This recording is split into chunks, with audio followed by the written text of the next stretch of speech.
இது வந்து எங்கள் வளைகாப்புக்கு வந்த கிஃப்ட்டு. என் ஃப்ரெண்டு வந்துட்டு போன வியாழக்கிழமை வளைகாப்பு, இந்த வியாழக்கிழமை வந்து கிஃப்ட் கொடுத்துருக்காங்க வீட்டில். இதில் என்ன இருக்குன்னு எனக்கும் தெரியல. இது ஓப்பன் பண்ணி பார்த்தா தான் தெரியும். வாங்க உங்க கூட சேர்ந்து ஓப்பன் பண்ணலாம். அப்படி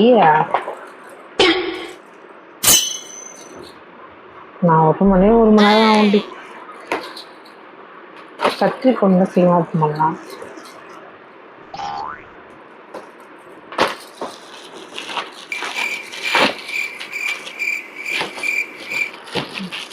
ஏதோ ஃபோட்டோ மாதிரி இருக்கு.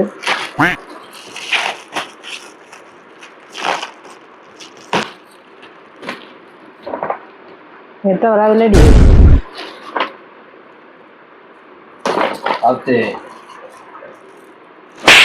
எனக்கெல்லாம் கையே கத்தி வரலே பீச். மதுரைக்காரனு கையே கத்தி வரல பீச்ரா. யார்கிட்ட கட்சி போய் பேசுற? அப்படி சொல்ல நிறைய தழும்பு வாங்கி வச்சிருக்கேன்றியா?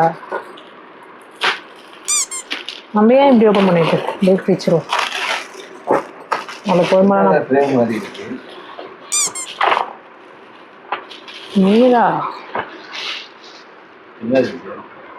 தெரியலையே.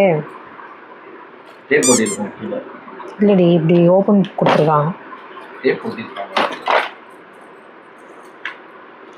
நீ சொன்ன கரெக்டாக தாண்டி இருக்கு. இப்படி நிறைய கிஃப்ட் பிரிச்சிருக்கியோ? பேசாம தூங்கி இருக்கலாம், நானே வந்து மாட்டிக்கிட்டனே. இந்த வாங்கி கொடுத்துருக்கியோ?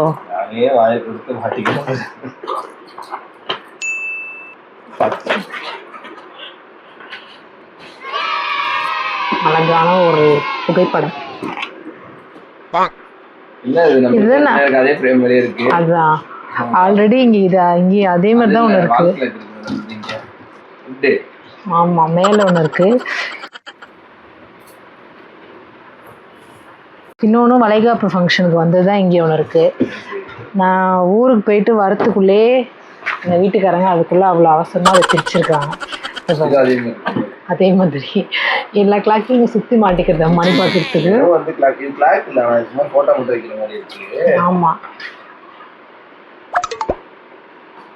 நல்லா இருக்கு. நம்ம தம்பிங்க கிஃப்ட் பண்ணது வளைகாப்புக்கு. ஆமாம் இது வந்துட்டு என் ஃப்ரெண்டு, இது வந்துட்டு அவங்க ஃப்ரெண்டு பண்ணது. நீ எதையுமே மாட்டவே இல்லை. இங்கே ஒன்று இருக்கு. வந்து பொம்பளை பிள்ளை அங்கே இருக்குல்ல. அப்புறம் இன்னொரு ஃப்ரேம்லாம் உள்ளே இருக்கு. அவ்வளோதான். அவ்வளோதான். நம்ம இதெல்லாம் மாட்டிகிட்டே எப்படி இருக்கு உங்கள்கிட்ட காமிக்கிறோம். பாய் பாய் பாய், டாட்டா, குட் பாய், கயா.